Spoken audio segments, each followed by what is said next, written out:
low impact and full body toning. So pillow, Eric's pad, whatever you feel like your feet can do right out of the gate from a coordination aspect. So while I was in St. Martin, we flew in, I got there, and then the next day, we just had really spectacular weather, and everything was so scenic, and the hotel we were at, the property was just magnificent. And so I wanted to go and do a little workout outside. I get all my gear, shoved in my backpack. I step outside and it starts raining. It's so funny. Switch feet. But they had a gym. So I went in and did in the gym what I was going to be doing outside. And Rich was there, and the other one of the other people we were traveling with was there. So I thought our collective group was a very fit group, and so we were always doing our routine in the morning, which was very nice to stay on track. It's nice to travel with people. You got about 5 more on this leg. It's nice to travel and be with people who are like-minded, where you don't feel like you're imposing a timeline accommodation based on, go back to your original leg, step, tap up. So it was never a problem to squeeze our morning training session in. And when we were in St. Bart's, there was a gym that our friend was trying to get us to go to, but I had no desire to go into this gym. I kind of wanted to see it. You got 2 or 3 more and then switch legs. Get ready, step up, tap. Here we go. I wanted to see it because he said it was very unique. It was like the structure of probably five different little spaces under thatched roofs. So it was all outdoors, but yet they had the, like the tiki hut thatched roofs on it. And you're going to alternate the step tap now. Here we go. Switch legs, alternate step tap. So he said that it was just this unique space where they had all of the stuff, state of the art, everything, but yet it was outdoors under covered thatched roofs. And being in the tropics, mosquitoes everywhere. So he said that, you'd walk into the little space and there's mosquito spray, like, at every station, like kind of how we have hand sanitizer, they have mosquito spray. Stay up and march, feet on your pillow. So I guess the only, it was so much like Florida. It was exactly what I was used to, March. So I took my bug spray, and every time I was outside, I was doused in spray. And only one of the other ladies, step tap, she and I were the only ones getting bit. And so when we were together, she was the only one getting bit. But then when I was with anybody else and she wasn't present, then I was the one getting bit. It was just the craziest thing. Step all the way across your pad, go side, right, and stay up on this side. You're going to do about 8 to 10 of them. But that was a small price to pay for the beauty of just visually. It was such an attractive, St. Bart's was such a visually attractive area. And you're going to cross over, all double step touch. So if you're not working on your pillow, you're just doing 2-step touches side to side. If you're not on a pillow and your feet naturally want to do the grapevine step is your step, cross, behind, step, tap, right? So on a pillow, you can't really do the grapevine because you don't have enough space. Here we go, 4 more.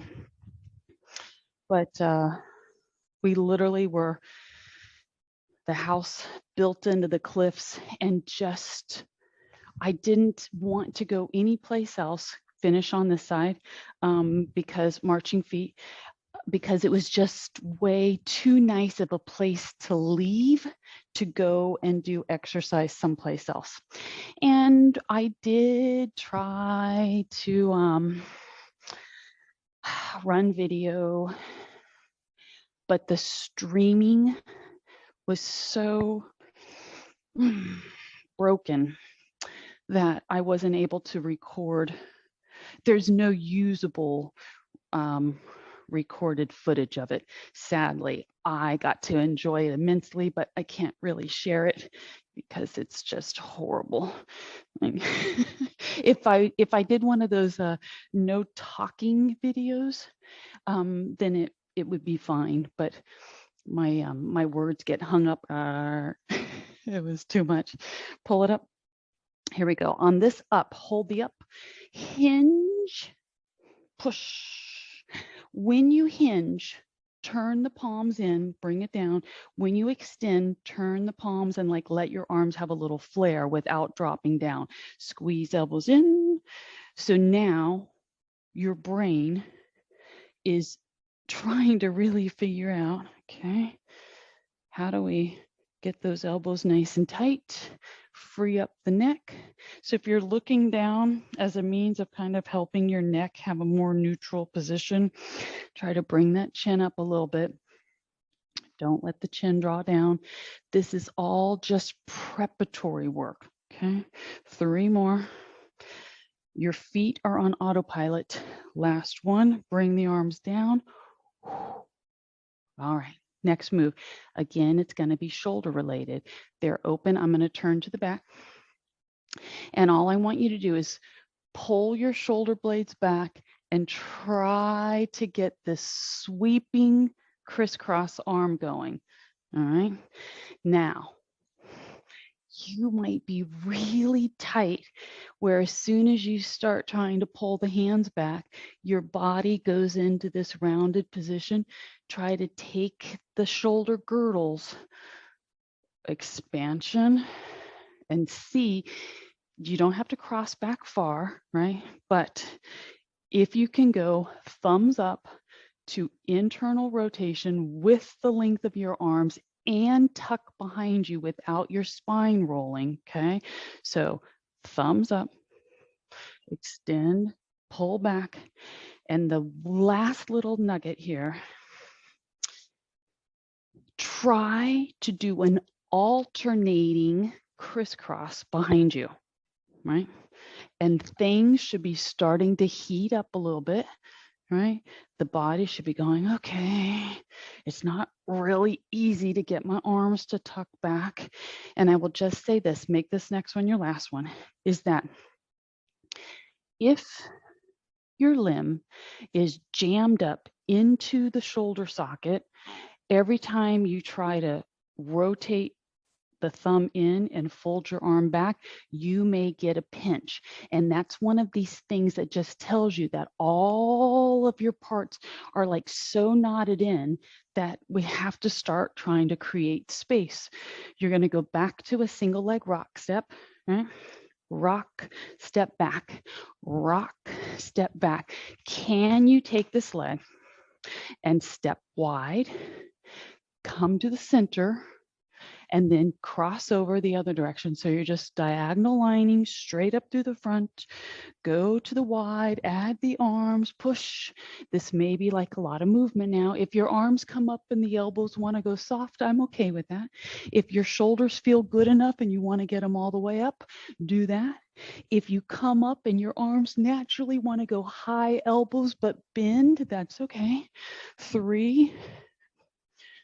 Here we go. You're going to finish on your center, back to marching feet, release and relax. Other leg gets its rock step. Nice dynamic positioning here, right? So the basics of your rock step. If the rock step feels like it's too much, go to marching feet and just stay in marching feet because you'll still find your rhythm.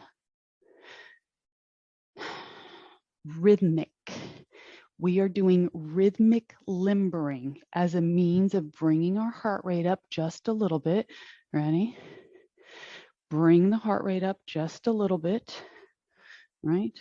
So that your body warms itself and everything becomes more elastic, okay? We want to feel that heart rate pump a little bit faster. Here we go. Push, pull back, push. What I did find, if you're ready to add your arms, right? I was reminded how I'm trying to find the right word. With a group of people, everybody has their own agenda, right? And my agenda, do one more complete path all the way back around to the center, right? All the way back. You're going to finish on your center position, right? Come back to it, release and relax. The more dialed in you are with your body and what makes your body feel its best. You see what's happening? You're not just stepping out to one side, okay? You're stepping out equally, right? So out of the box, back in the box.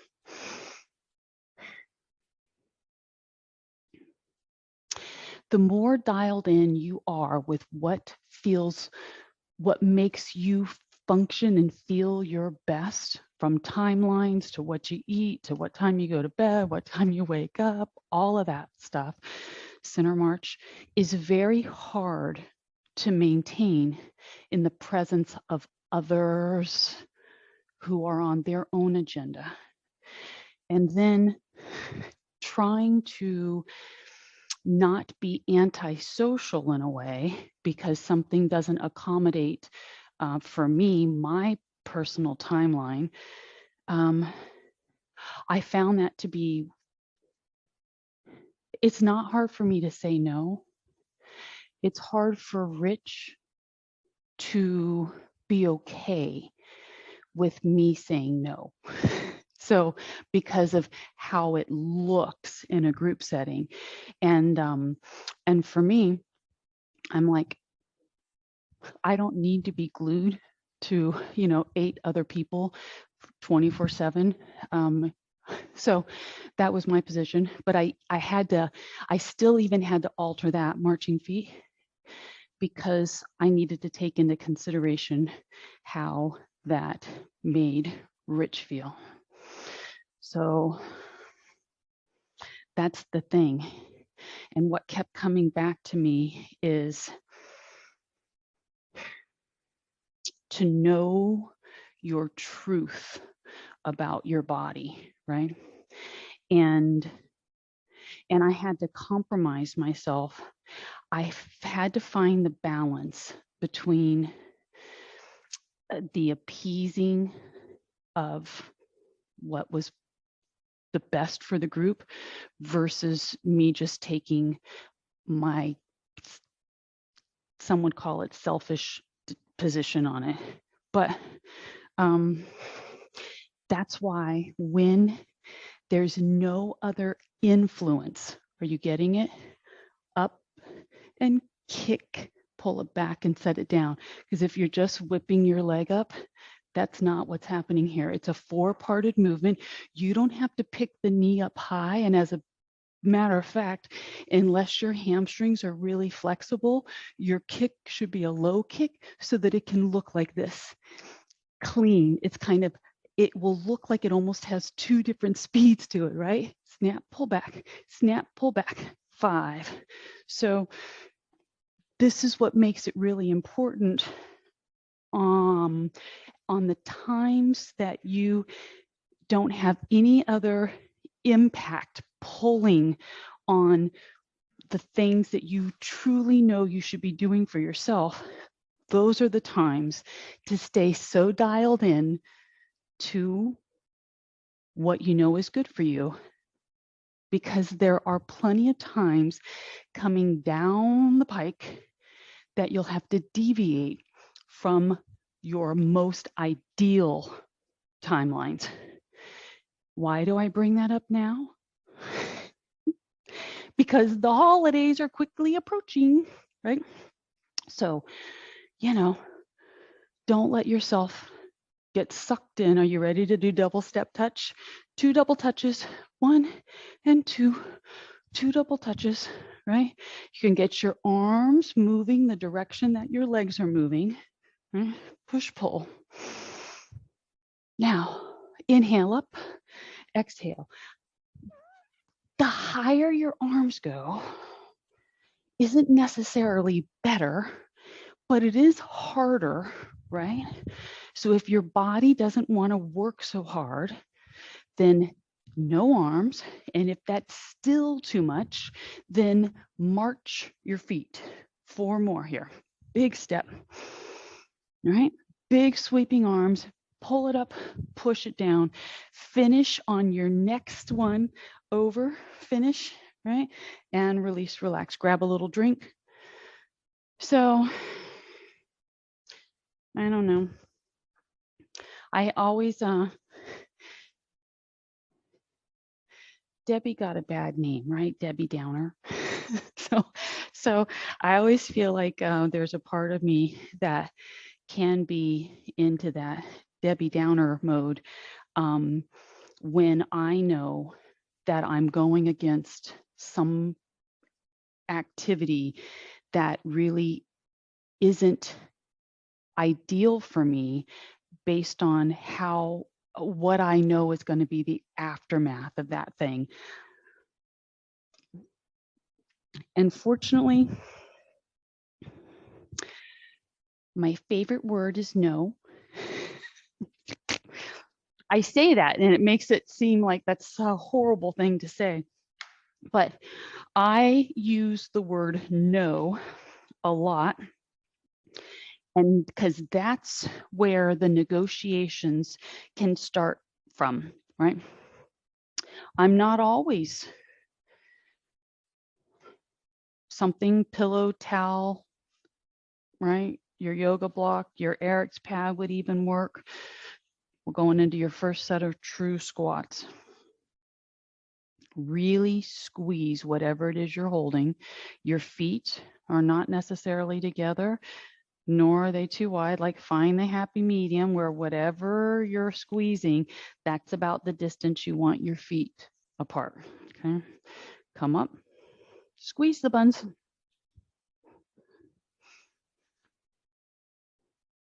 The activities that I want to participate in tend to be daytime, right? That's when I feel like it's a sweet spot. I have 2 windows. So because I like to do my exercise in the morning, right? So once that's out of the way, then that 10 o'clock to probably 1:32 is a really good timeline for me where I have an energy. I desire to want out and go out and explore, whether that's the water activities that we were able to do. But then I want to come back, and I deem it as quiet time. It's not necessarily, you're going to do about 5 more of these. It's not necessarily falling into a nap. It's a decompression time for me. 1 more. And I've been able to dial it down to know this. I struggle. You're squeezing tight as you extend the leg.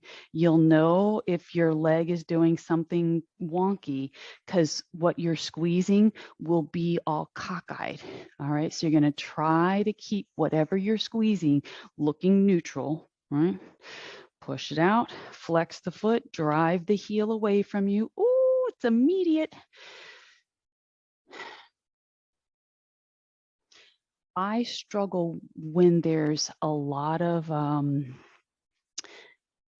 input noise. So I'm a highly sensory aware. So when it's noise,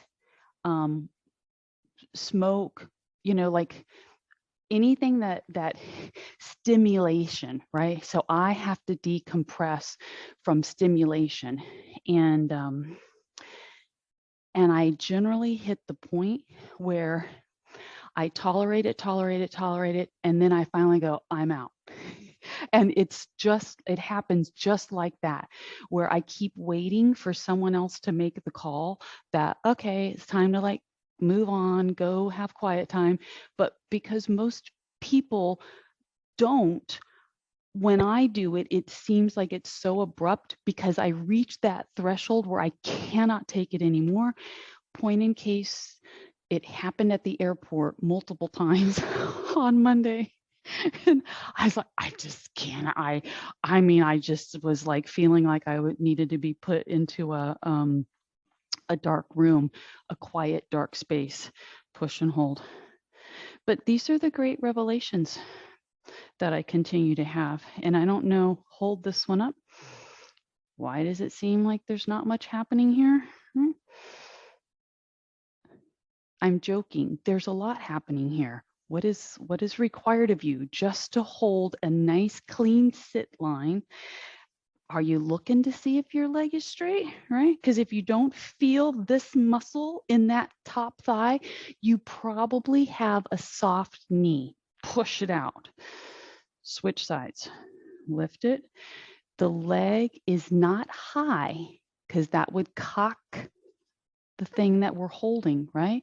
They're level. Flex the foot, push the heel further, sit up taller, pull your belly in, drop your shoulders, expand from right to left, pull the chin back. I mean, release and relax. You're done with this for a second. Bring yourself up. We're going to get back into some more like hip movement. So it's going to be external hip rotation. And what I want you to think about, you don't have to work off of something as high as your chair, but for the sake of visual reference, it needs to be something where you're sweeping the leg up and then the leg is moving away from the middle. That is called external. Okay, so I'm going to use the chair height, right? And getting yourself, getting onto the side that I need. So the leg that I chose, right? I just want to make sure that I'm not going to run into my chair. So step far enough back, right? This is another stiff-legged sweep. So that's part of what helps you determine whether or not you're working, your visual reference is too high for you. If you're looking at your leg and the knee is soft, then it's too high. Go to a lower reference point. This is your rock step. Pull forward, sweep up. And if you needed like more reason, why would we want to have this as a skill set? Think about what's happening as we pull the leg up off the floor. That is all balance, all right? So first aspect is balance, but what does it take to get the leg up and stiff is quad strength. And when we're working our heavy legs, what other muscle, massive muscle, right, is being worked? Your phenomenal abdominals. What's required of you to stand balanced on your stance leg?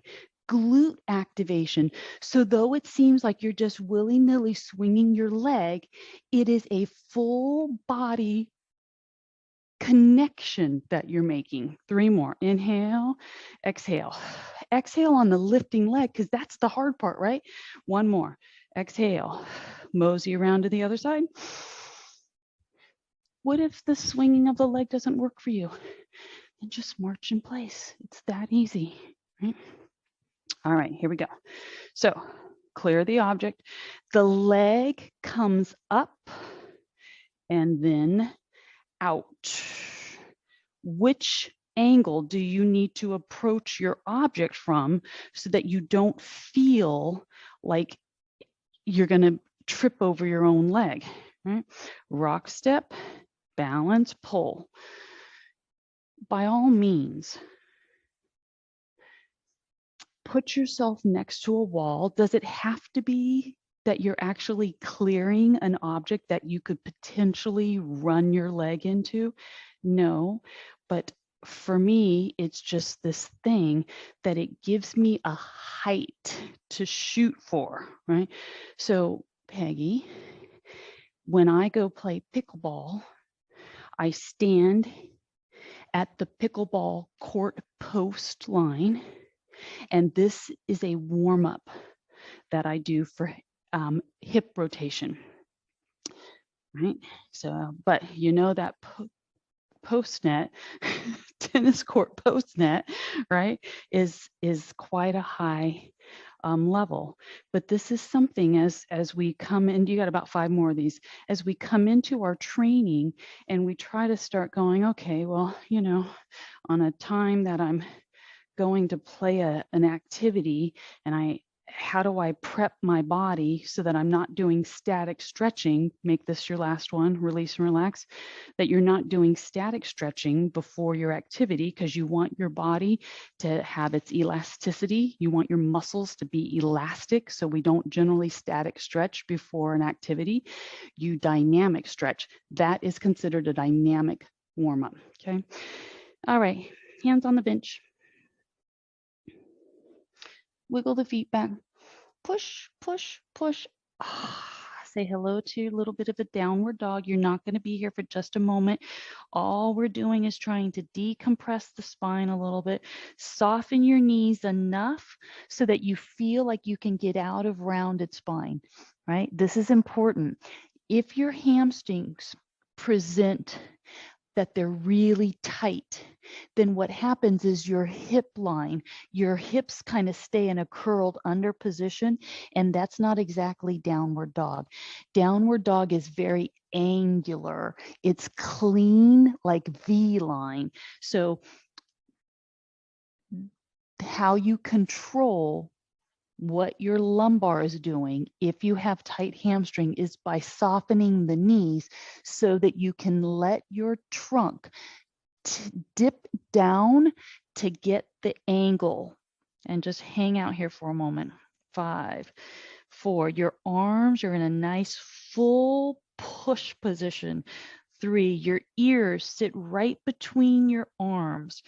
2, and walk into it. All right. We are going to sit down and we're going to work our rear delts. So you're going to need lightweight. I'm going to use my Airx pad. This is a movement that can also be done from a kneeling position, and my little trusty 2-pounders. And I'm going to sit with a profile so that you can see what we're doing with the pillow. I realize that it's often hard to get what's called hip hinge. I've already started it, right? So where this pad comes in to play is that from a nice clean sit, tuck your pillow up into your body and then brace yourself. We don't want the chest down on the pillow. The pillow is giving your back support so that you don't have to work so hard to stay at this angle. And now with your weights, all right, let the arms hang. So I've got to turn my pad because it's the wrong direction. I need it more on the narrow side. All right, here we go. So look at your own arms. I want you to fully extend the arms so the elbows are at elbow extension and the tricep is active. Your chest is lifting up away from your pad a little bit and your hips are pushing back. You're in long spine. And then you're just going to T-line the arms. This is a really interesting move, okay, for a couple of reasons here. Our inclination is to flick the arms up, but I want you to move really slow. And I want you to find the stop point where you can get your shoulders out of your ears and the arms long while you're squeezing and depressing the shoulder blades and down. When your arms come down, you're not going to let the elbows soften. There's a point where you're probably going to run into your pillow. That's when your entire arm needs to stop. Don't let the muscles relax to bent arm. Keep them stiff. Do 5 more. Pull and hold. Slow on the down. Pull and hold. Exhale. If you have a bum shoulder and it doesn't like this rear delt activity, then just do the good arm. This is why I keep the weight light.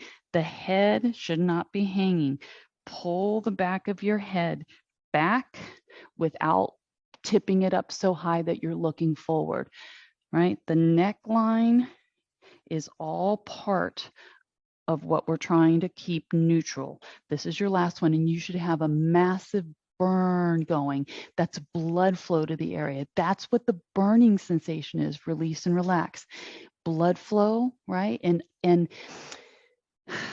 it's not only blood flow, it's kind of like oxygen deficiency in a muscle. So when we get the burning, the lactic acid, so many words, right? Okay, you're going to need your Eric's pad or pillow or whatever, and you're going to go to the back of your chair or your wall so that you have hand support. It doesn't matter to me which end you put up. So if you're working with a big pillow and it goes all the way up to your knees, you might be okay with that. I'm going to turn mine so it's just below. Okay. You want good support. Why would we put a pillow between our feet? First of all, you only want your feet as far apart as the object that you're squeezing. All right, look down, make sure your toes are pointed straight ahead. And now start pulling up. Can you get your ankle bones to squeeze your pillow and release? Wow, my calf just fired up in a way is like it's not done anything for 10 days. Ready? Toes are straight ahead. Squeeze your buns, pull the belly in, start lifting, lift up. If you do not feel your ankle bones squeezing your pillow, then your feet are probably doing the wrong angle, which means that you're probably not loaded on your big toes the way that you're supposed to be, which is why we're using the accessory to begin with. Set it down. When I watch people, my own clients, right, just do a traditional calf raise without the pillow, often our toes roll out, the foot rolls out to the smaller toes. And the problem with that is that it's your big toe that controls so much of your overall foot strength. So you got 2 or 3 more because they should be on fire. So pull up, squeeze your buns, look down. Make sure that you're seeing that your toes, the big toe is really doing its workload and down. Do 1 more, squeeze, belly to spine, all right, looking down. Maybe you even have to wiggle your feet a little bit to get everything straight and then squeeze that pillow. Here's where you're going to hold. You're poised, right? Everything is slab-like. The buns are pulled through. Your quads are tight because your knee is at full extension. Shoulders are out of the ears. Chin is tucked, holding for 5, 4, 3. Keep zipping up. 2, release and relax. All right, you're done with that thing. It's time to get your heart rate back up. Do you want to just march in place? Do you want to use your hula, your twister, your jump rope? You want to jog? I don't know. You decide what you're going to do because it's not going to be for too many seconds. We'll say 1 minute. And in that minute, if you get tired of what you've chosen for yourself, then pick up and do something else. I'm going to get this twisty thing in. You might even have your little rags that you want to do your slides from side to side. Here we go. So I traveled with 2 of my heavy tensioned red bands that had the handles on them. one of my light licorice kind of bands, and then 2 of my green straps, because I didn't know if I would be able to. First of all, I didn't know that we were staying at a house that actually had its own gym built into the cliff. It had a treadmill, elliptical, one of those Schwinn Aerodyne bikes, a TRX band, a adjustable weight bench with dumbbells probably up to 50 pounds, a yoga mat, rollers, 2-3 pounds, ankle straps. I mean, it had everything. So I didn't need to go down to pay money at this other gym, nor did I need to bring all of my stuff, but I didn't know that. Whatever you're doing, do a little bit more vigorous now for the next 15 seconds. Push, pull. So anywho, I traveled with all this stuff not knowing. And but that is my go-to kit. I don't take ankle straps with me because I don't want the extra weight and cut. But even with all of this band stuff, you know, it's stuff that if I hadn't had it in my bag, I would have been able to shop and put something in my bag and come back with something, which was funny. I'm not a shopper to begin with. Grab one of your dumbbells. You're going to go a little heavier, okay?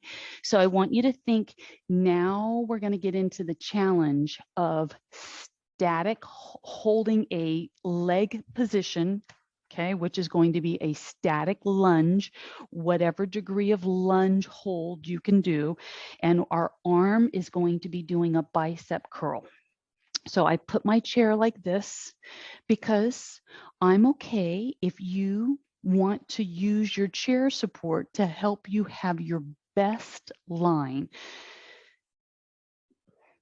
The leg, all right, so the leg with the weight, that side is going to be the rear stepping leg, right? And here's how you start. In the event you do not want to go down into lunge, then I want you to stay poised up on tippy toe of the back leg, and your working arm is going to do bicep curl. If you can get into the static lunge, then your back leg needs to be quite far from the front leg so that we're in this good knee and ankle alignment, right? So that's how you decide how to use your chair or not, right? And maybe your chair is just there because at times you're going to feel a little wobbly. But if you don't need your chair, take your hand off it, pull your belly to spine. You're looking straight ahead. You're trying to keep firing up your back leg nice and tight. Got about 5 more. Keep pulling your shoulder blades down. And 4, inhale, exhale, 3, 2, last one, release, other side. Okay. Big stride. This is probably the most, some of the greatest challenge with movement is figuring out how wide do you need to keep your feet from one another when you're in stride back? Because when we step the leg back, sometimes what happens is the foot closes in and then you might feel really unsteady. So when you look down, right, take your back leg, keep looking at it, keep it nice and wide, and then descend. All right, shoulders, belly, elbow. If your free arm is feeling limber, put it behind you, because those fingers are going to be used to help guide you. And that means that anytime your elbow is not touching the fingers, your shoulder is doing too much work. So shoulders out of the ears. You want to keep the elbow aligned with the fingers, holding. You got to squeeze your bun. 3, 2, give me 1 more. And release. All right. It's the little nuggets of like me telling you that, okay? Because so often when we do a bicep curl, the arm kind of swings like this, but knowing that there needs to be a constant connection, it just helps tighten up your line a little bit. You're done with that weight. Can you get back to your lightweight? There is a move.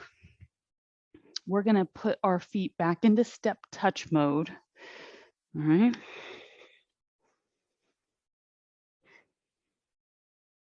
Now, I can handle 6 to 8 pounds with this next move. I could handle more if need be, but I do love the 2-pounders. If when you go like this with your arms, if the shoulders hurt, then only do the arm that allows you to move freely without pain. And I'm going to turn to the side because we're going to add our step touch in. And what I want you to take note of as you're getting yourself set up is that intentionally, my arms are finishing forward of my ears. Okay. That's intentional. So if you're trying to get your arms way back behind your head, that's not where we want them. Peripherally, you should be able to keep sight line on your arms. The point where your hands disappear from your view, right? That's too far back. So without tipping your head up, use your peripheral like vision, right? And that might mean you have to slow down because it's kind of strange to reference. You might not be able to keep looking at your hand or peripherally see your hand, but you can at least see part of your forearm. That's important. And then this movement, we do this one to help with the shaping of that cap, that shoulder cap, right? That's really very attractive on our arms. 4 more. Exhale, 3, 2, and now you're going to come into your tucked position. Crouch. This is one of my favorites. All right. Feet pointed straight ahead. Shoulders pulled back. Wedge. Get that lat mass. Tuck it. And now start your extension. Push. So we're going to do some with the palms finishing in the up. All right. So with the hands or the arms extended, palms are up, shoulders are long, they're pulling down. Bend and hinge, right? So actually those are both the same meaning, bend and hinge. Extend. Here we go, push. Remember your S curve? The tighter your hamstrings are, the harder it will be to keep your spine in that clean angle. So bend your legs. And now that your arms are extended and the muscles are pumped up, just flip the arms so that when you bend your arms, your palms are up. Keep it that way. This would be considered a reverse grip tricep. Here we go. Squat. Keep the angled body. Squat. You're not coming all the way up here. Squat, angle. The angled trunk will help you keep squeezing your shoulder blades back. Inhale, exhale. 4 more. 4. The more you can expand from right to left shoulder on that up position, the better the contraction will be. And release, relax. Okay, grab your towel, get a little drink. It's time for the floor.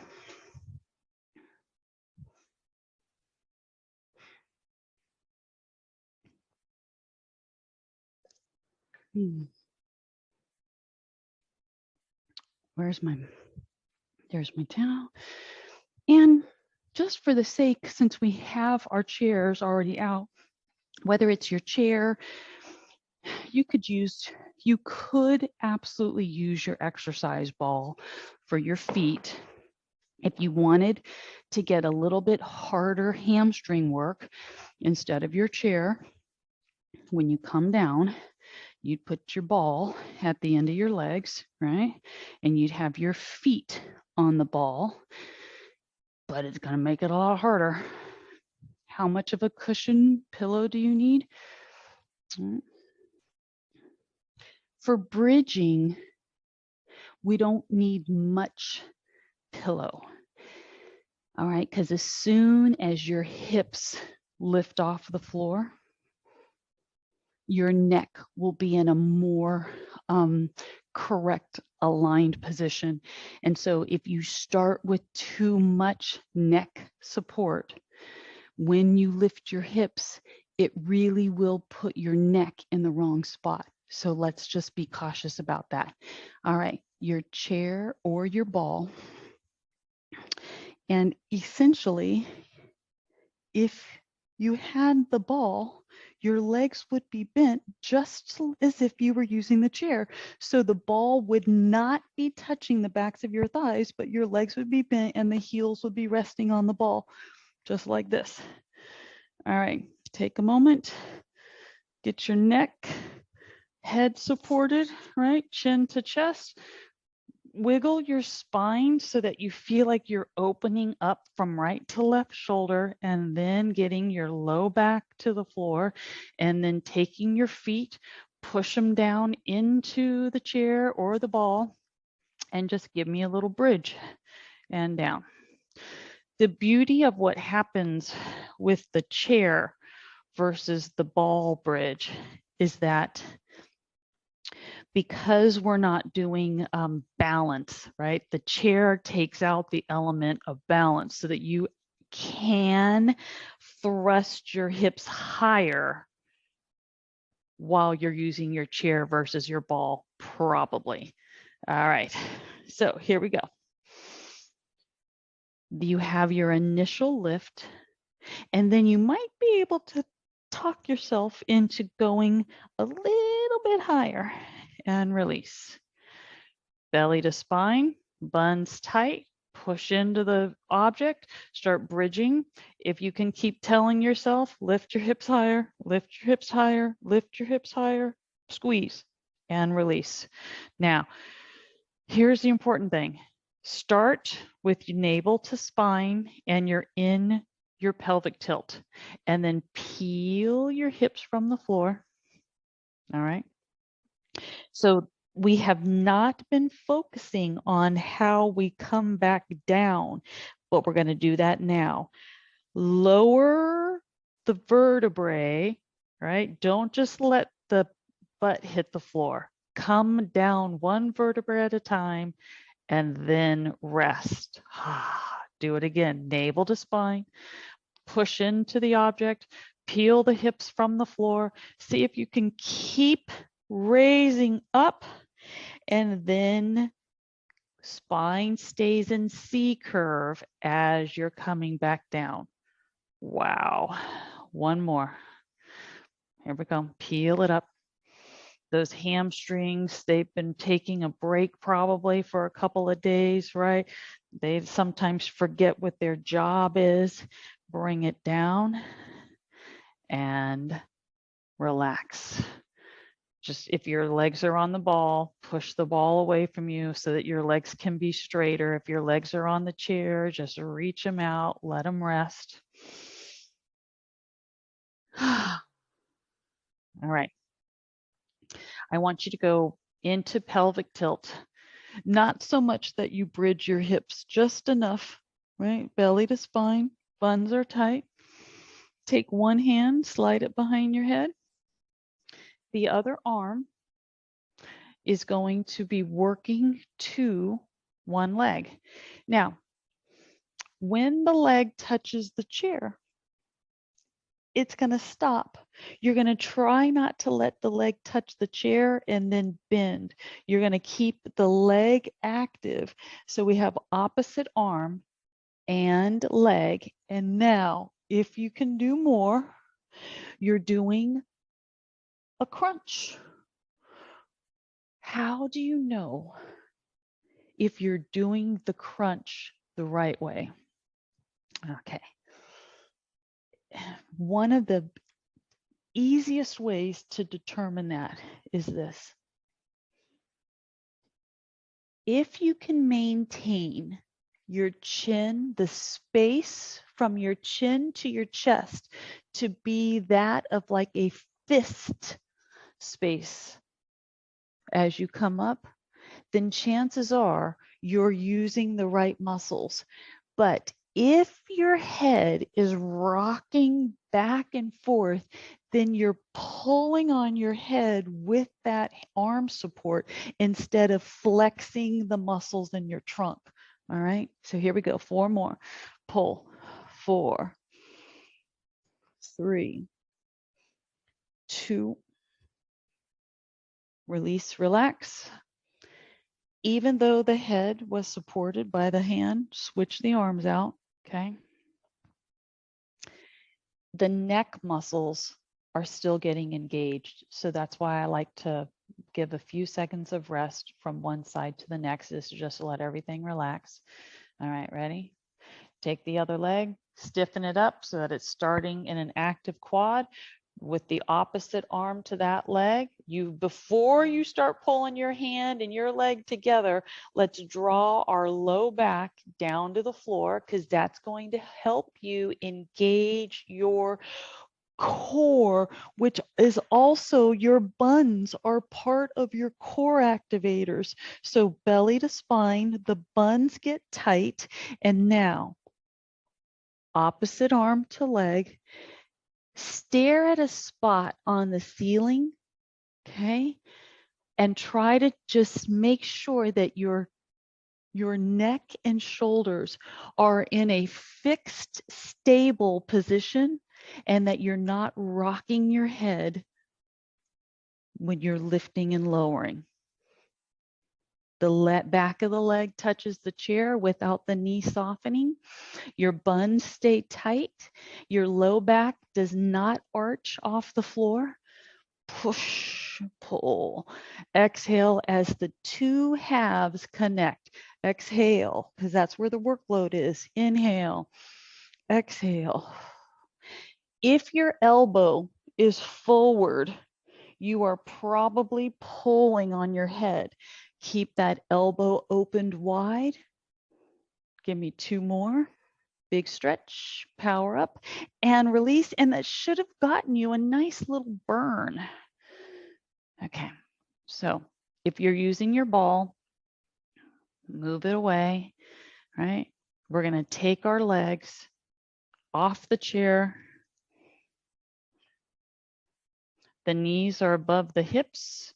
The knees are not pressing into the ribs. Keep your thighs off of your ribs so that your abs have to do the work. Okay, arms are in open T position, and you're just going to let your hips do a little roll from side to side.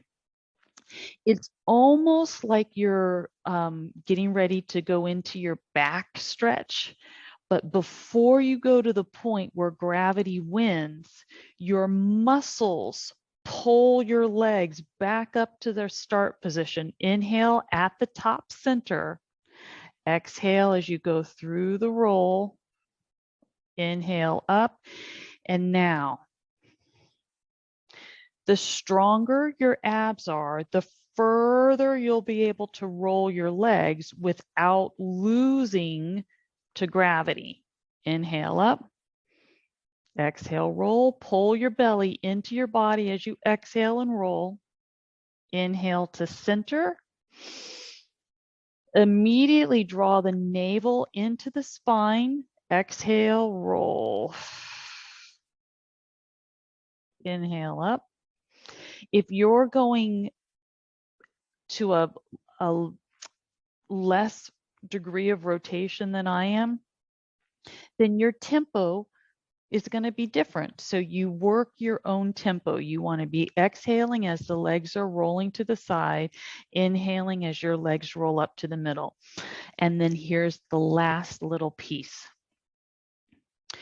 If you cannot keep your shoulders on the floor, then you are definitely rolling beyond what your muscular ability is. All right. So as the legs roll, if that arm pulls off the floor, you've gone too far. All right, so keep the arms anchored, one more to each side. Exhale, pull the shoulder blades to the floor. Pull them back, pull them back, pull them back. Inhale up. This is your last one. Exhale, shoulder blades to the floor. Inhale up. Let the legs relax. Whew. Okay, ease yourself out of that.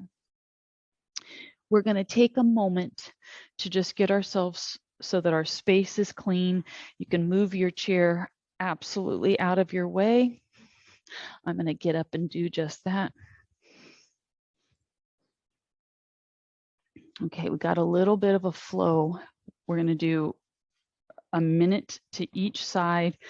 It's just one of our feel-good stretches. Okay. I'm going to suggest that we prop up the bent leg hip, right? The other leg is straight, and you're just shimming up that sits bone. So figure out, where do you need your towel so that it makes you feel. Here's what it should feel like. Your towel is only under one butt cheek, and that allows the other butt cheek to draw to the floor. That's important, because you don't want to stay heavily loaded on the shimmed up bun. You want to use the towel in a way that helps you flatten out the sits bones. It still should feel kind of awkward, right? And then this knee on this front leg bent side, try to push it down. It is a control within your body where you are, without the use of your hands, you're trying to push the knee down. And now sit up tall, twist a little bit, let that shoulder dip towards the straight leg, let that arm contour in your extended leg. Look at it for a moment. Can you point the foot into this vertical line so that it's not rolling back? You want to take the arch as if there was a wall right here at the end of your foot, and you don't just want the pinky edge side of the foot touching the wall. You want to drive your arch into the wall. Nothing is as easy as it looks. All right. This knee, push it down. Keep trying to drive that knee down. We haven't even, this is all the setup for the stretch. Push, push, pushing both halves. You're working them apart from each other, and reach up. Oh. And if you take your focus off any one part, what will happen is the knee will lift and the foot will roll. So let's go.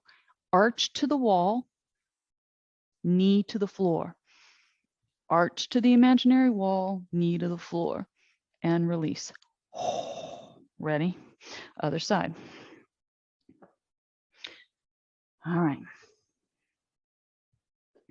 Your limbs are going to do whatever they're going to do. All we're trying to set up with this, like, more attention to detail is just, even if your knee is high, you sending the message, mind to muscle, to lower the knee, even if it doesn't actually seem like it's responding, it is. So it might even be just an infinitesimal, smallest little adjustment, but what it does, it creates tension. So we don't want to just lean into a stretch. We want the other part of our body to feel like these two halves are being lengthened. Right? So here we go. Both buns on the floor. Lengthen the spine, push the knee down, look at your leg, go, how do I get my arch to press towards the imaginary wall? Because it takes your leg and makes it have to work at a very specific angle. Twist the trunk, Anchor that arm into the leg. Start your recording. Knee down, arch to the wall. Knee down, arch to the wall. Lengthen the leg, reach up, keep pushing that bent leg, knee down, keep lengthening the long leg, arch to the wall. If your body cramps up somewhere, chill out and then reset. Our parts find ways to kind of derail you, right? So you just have to go, okay, let it relax and then try again. This is going to be the last few seconds, right? Your body is torqued, leaning, lengthening that straight leg, pushing the knee down, reaching with the arm if you can. Release and relax. Ooh-wee. Give a little shaky shake.